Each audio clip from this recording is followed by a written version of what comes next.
so many options. You got Scaramouche, you got Itto, you got Ayato, you got Raiden. What do? You skip them all and wait for Ayato. That's what you do.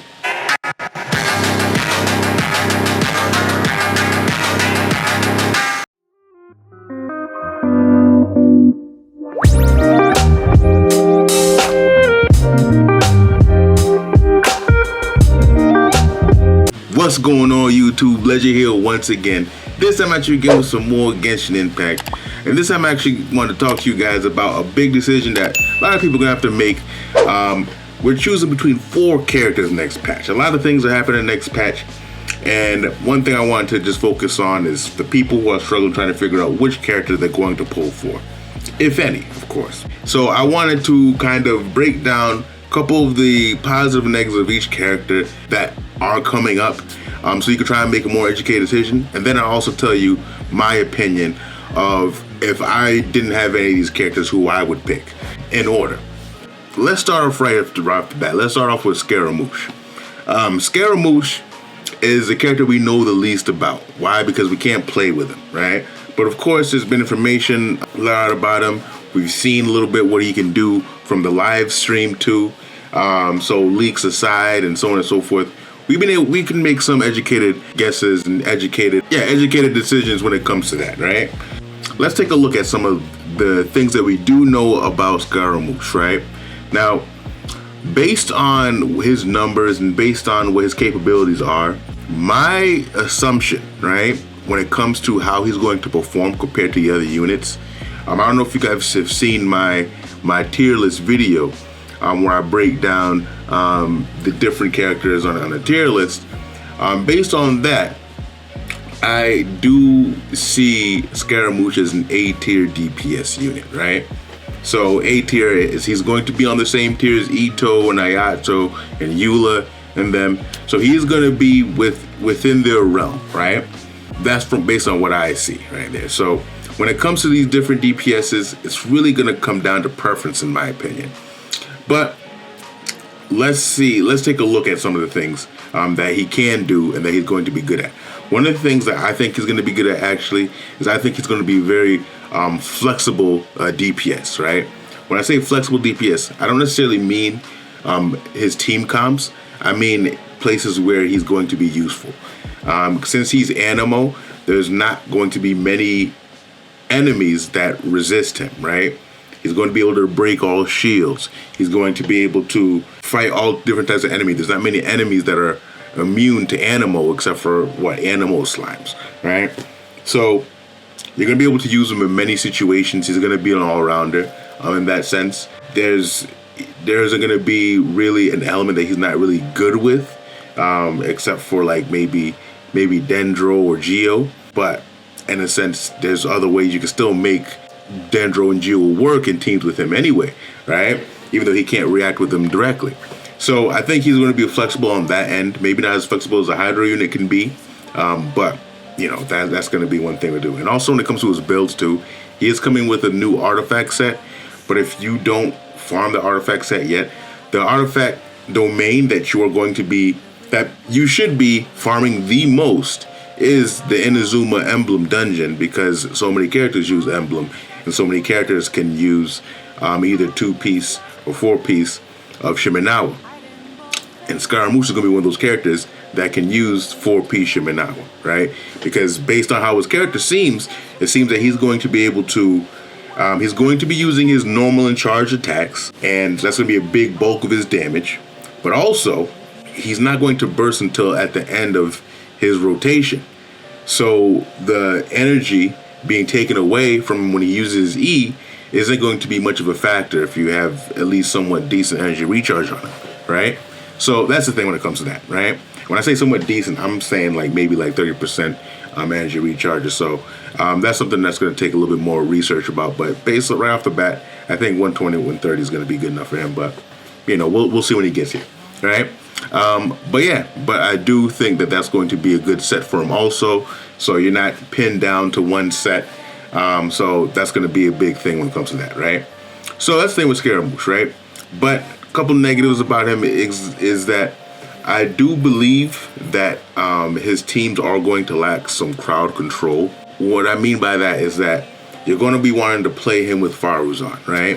Who's going to be a really good buffer, right? So that's going to be 2 animals on the team. Are you going to want to put a 3rd animal on the team? That does seem kind of weird to me. That's something where you have to wait till he gets out to see how good he would be on a triple animal team by putting Venti or Kazuha or any type of other crowd control with him. And him zooming around, that might not be something you want to do because you're going to use up his stamina bar instead of using it, his special stamina bar for flight, instead of using it on attacks. So that's the thing with that. So crowd control with him might not be his strong suit. So that's the thing when it comes to Scaramouche, right? Now let's talk about the kid Itto right here, right? Itto is somebody who I have and I love. I think he's great, but he does have his issues, right? So I don't think he's perfect. I think he's going to be on a similar tier to Scaramouche. But the thing is, one of the main things I always want to warn people about when it comes to Itto, right? If you do not have the characters that go with Itto, then you might want to skip out on him, right?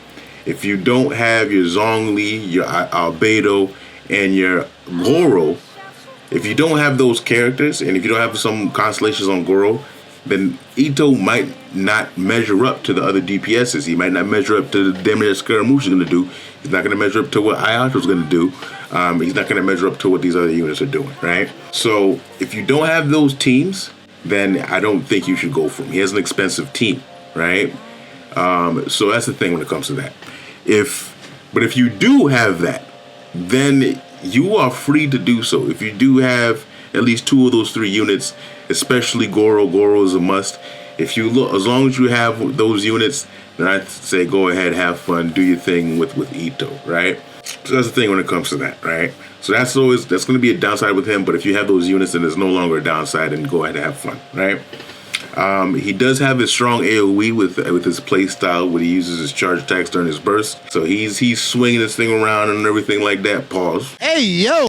So he is going to have strong AoE. He's going to be a good character when it comes to that in those situations, right? He does output a lot of damage. So yeah, I also consider him an A-tier DPS, like how I would Scaramouche. I expect Scaramouche to be, right? So that's the thing when it comes to that, right? But also the same thing with Scaramouche. He doesn't have many ways to crowd control. I mean, if you could put Venti on his team, but like you're taking away a vital team member that he wouldn't normally have. Like, let's say you take away Zhongli. The fact of the matter is his teams are very restrictive, right? So that's going to be a downside with him, right? But then let's talk about Ayato, right? Now for Ayato, out of these 3, I do feel that Ayato is going to be the most most wise unit to choose in terms of your straight DPS if you don't have any and you're trying to pick one right off the bat. The reason I say that is that Ayato, he is the most flexible unit on here, right? His teams, he can be on Electro Taser teams. He can be on all different types of Dendro teams, whether it's Bloom or Hyper Bloom, things like that, even Burgeon. You can fit him on those kind of teams.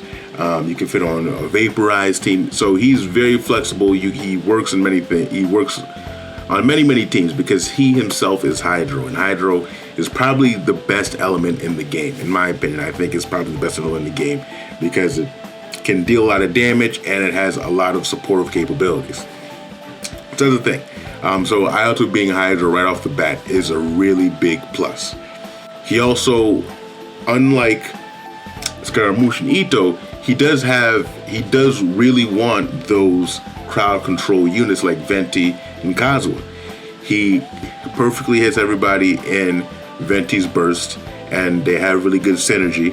Same thing when it comes to Kazuha. It works really well when it comes in that case too.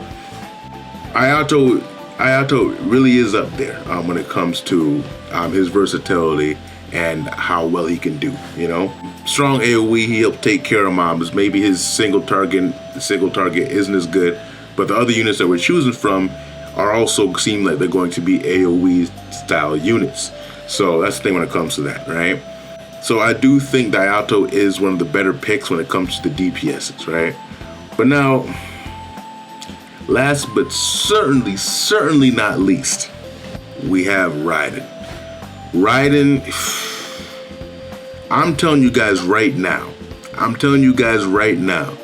that if you don't have any of these units, Raiden is the number one pick, okay? Like, hands down. When I say you should get whoever you want, of course, right? At the end of the day, you know, this game doesn't have a lot of end game. I'm salty about that. We even see that the new hypostasis event has been made easier.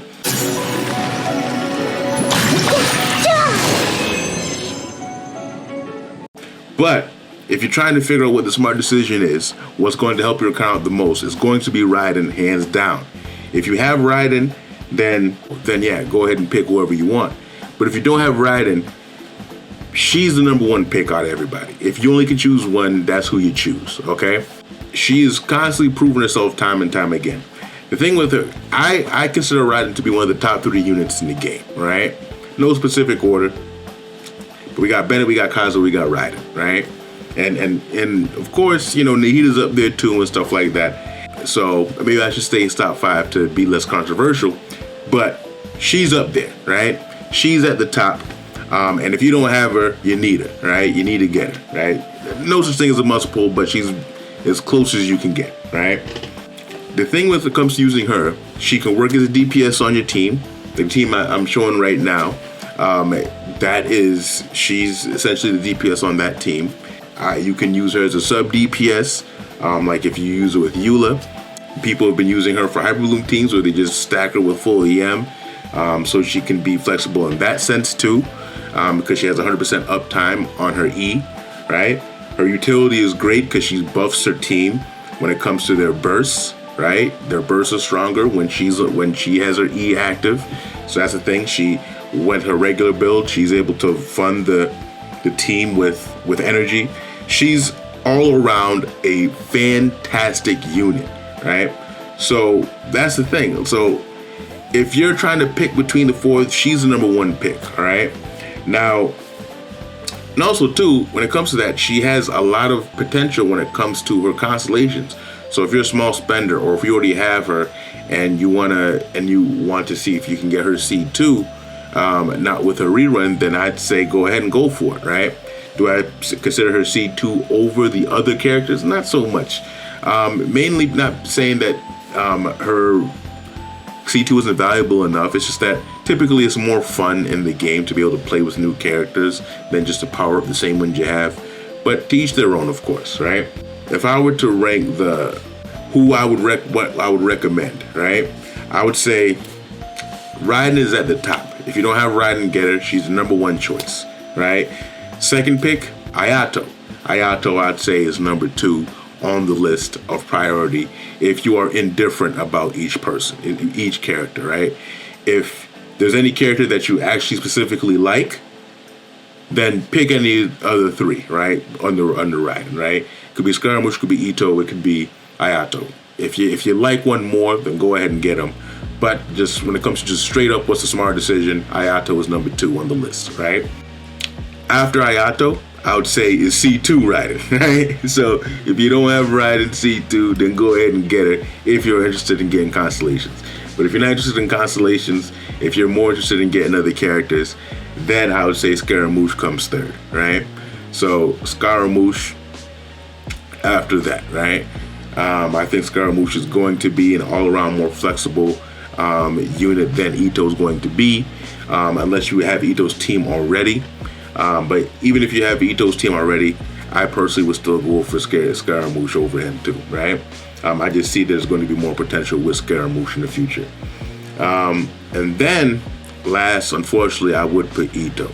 Now, even though he's last, I'm not, by no means I'm saying he's a bad unit. He's a great unit. If somebody were to say he was a bad unit, I would definitely even make up a video to stick up for him because I think he is great. He's been able, as soon as I got him at C0 with White Blind, I was able to take out any content that came my way as long as I had his team ready to go, all right? So don't ever think that he's not going to be strong enough just because I'm placing him last. But based on just what the other units can do, I would put him at 4th, right?